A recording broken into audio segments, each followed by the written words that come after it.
तीसरा जो कैमरे की सबसे बड़ी प्रॉब्लम होती है कि जब आपको ये थोड़ा-सा मालूम होना चाहिए कि कैमरा क्लोज़ है या मिड है या लॉन्ग है। अब अगर लॉन्ग शॉट है तो उसमें आप जेस्चर पोस्चर ऐसे आप कर सकते हैं, है ना?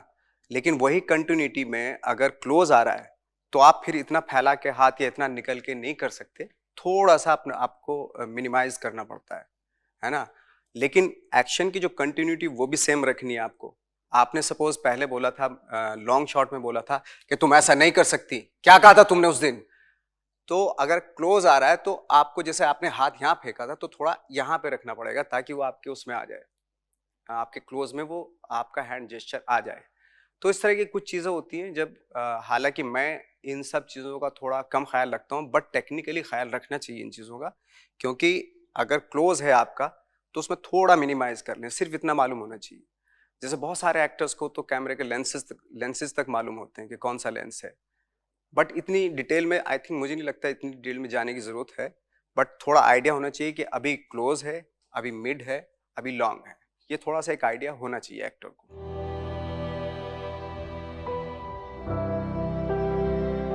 देखिए, एक्टर को कभी कैमरे में नहीं देखना चाहिए, ये फैक्ट है क्योंकि वो रियलिज़्म ख़त्म हो जाता है। जब हम अनटिल अनलेस कोई स्पेसिफ़िक इंस्ट्रक्शन ना हो डायरेक्टर का, कि ये जो डायलॉग है आपको डायरेक्ट कैमरे में बात करनी है, कैमरे में ध्यान रख के बात करनी है, तो वो स्पेसिफ़िक इंस्ट्रक्शन होते हैं डायरेक्टर के। अदरवाइज़ अगर हम अ, कैमरे में देख के बात करेंगे तो जो रियलिज़्म होता है वो थोड़ा-सा ख़त्म हो जाता है। क्योंकि आप अगर एक रूम में हैं तो ऑटोमेटिकली बहुत ही कोई रूम ऐसा है कि बहुत ही रियलिस्टिक है। अगर फॉर्म वैसी ना हो, जैसे कभी-कभी क्या होता है कि कुछ डायलॉग्स ऐसे ऐसे होते हैं कि जो आपको ऑडियंस से बात करनी होती है डायरेक्ट। तो अगर ऑडियंस से बात करें तो डेफ़िनिटली आपको कैमरे में देख के बात करनी पड़ेगी। तो ये डिपेंड करता है एक्चुअली।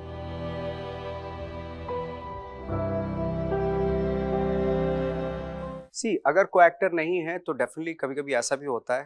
हाँ, दोनों चीज़ की प्रैक्टिस एक्टर को होनी चाहिए। अगर कोई एक्टर नहीं है उसकी जगह कोई दूसरा खड़ा कर दिया, लेकिन आपका मेक बिलीव वैसा होना चाहिए कि आपको जो को एक्टर की जगह कोई दूसरा खड़ा है, तो वो आपको आपका को एक्टर ही लगे, है ना? तो ये एक बिलीव होना चाहिए, ट्रस्ट, फ़ेथ होना चाहिए आपको अपने ऊपर।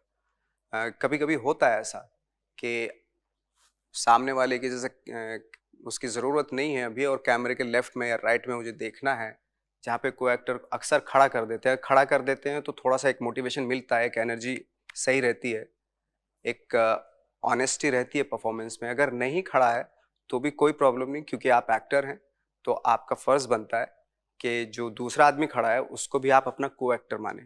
बिकॉज़ ये सारी जो है मेक बिलीव की बातें हैं।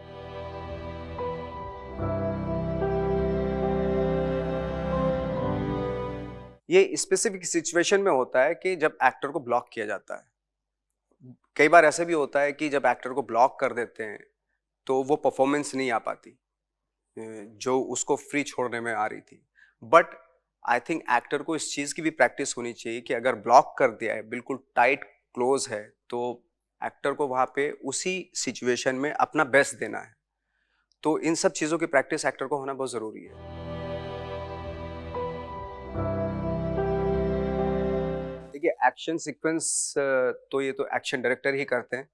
हम एक्टर्स तो उनके इंस्ट्रक्शन पे चलते हैं मोस्टली और डेफिनेटली अगर कोई रिस्की स्टंट है तो जो उसका डबल बॉडी डबल होता है वो करता है।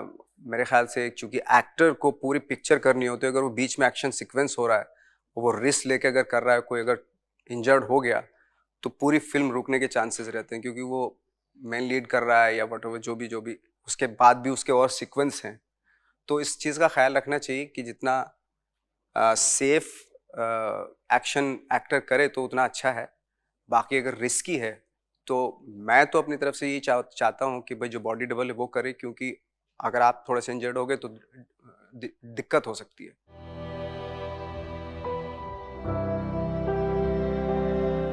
आई थिंक मैं कैमरे के पॉइंट ऑफ व्यू से मैंने कभी अपने आप को नहीं देखा कि कौन-सा मेरा फ़ेवरेट एंगल है। बहुत सारे एक्टर होते हैं जिनको किसी को लेफ्ट एंगल पसंद आता है अपना, किसी को राइट आता है क्योंकि उससे ज़्यादा खूबसूरत या सही लगते हैं, ऐसा मैंने सुना है। बट मैंने आई थिंक मेरा इस चीज़ पे फ़ोकस नहीं होता। मैं जब परफ़ॉर्मेंस कर रहा होता हूँ, तो मेरा फोकस होता है कि जो कर रहा हूँ उसका एसेंस क्या है, उसका इमोशन क्या है, वो कितना ट्रूथफुली मैं बोल रहा हूँ, इस चीज़ पे मेरा ज़्यादा फोकस होता है। आई थिंक इस पे मेरे ख्याल से ध्यान भी नहीं देना चाहिए, क्यों नहीं तो आप कॉन्शियस हो जाते हैं। कॉन्शियस इस चीज़ को लेके हो जाते हैं, अरे यार मेरा थोड़ा लेफ्ट एंगल बुरा है, थोड़ा राइट कर लेता हूँ मैं। तो ये थोड़ा-सा मुझे लगता है करप्शन है, एक्टर के दिमाग में ये सब चीज़ों पे ध्यान नहीं देना चाहिए। एक्टिंग जो है वो फ्रंट रो पे आके करनी चाहिए। अगर सामने मैं फ्लैट भी खड़ा हूँ, तो भी मेरे अंदर इतनी कुव्वत होनी चाहिए कि मैं ऑडियंस को अपनी उसमें आगोश में ले लूँ, तो ये होना चाहिए। लेफ्ट एंगल, राइट एंगल में थोड़ा यहाँ से अच्छा लगता हूँ या यहाँ से लगता हूँ, वो थोड़ा-सा बहुत ही मैकेनिकल है वो।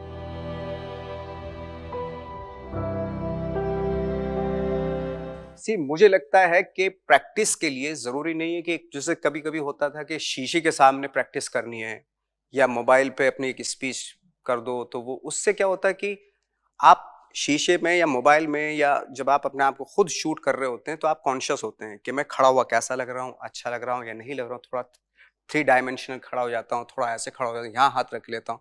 इस चीज़ पे फोकस चला जाता है आपका। मेरे ख्याल से इन सब चीज़ों पे जब आप रोल में होते हो, इन सब चीज़ों पे फोकस नहीं करना चाहिए। और जब भी प्रैक्टिस करें, तो बिना किसी मोबाइल के और बिना किसी शीशे के, मिरर के करनी चाहिए प्रैक्टिस। क्योंकि तब आप उसकी सोल में घुसते हो, किसी कैरेक्टर की। अदरवाइज़ क्या होगा कि बाहरी तौर से आप जो है ना सिर्फ़ बाहरी चीज़ें ठीक करने पे रह जाओगे। तो मेरा मानना ये है कि कभी भी शीशे के सामने या मोबाइल पे कभी प्रैक्टिस ना करें एक्टिंग की। ये बहुत डेंजरस हो सकता है एक्टर के लिए, क्योंकि वो बाहरी चीज़ों को ठीक करने लगेगा नहीं तो।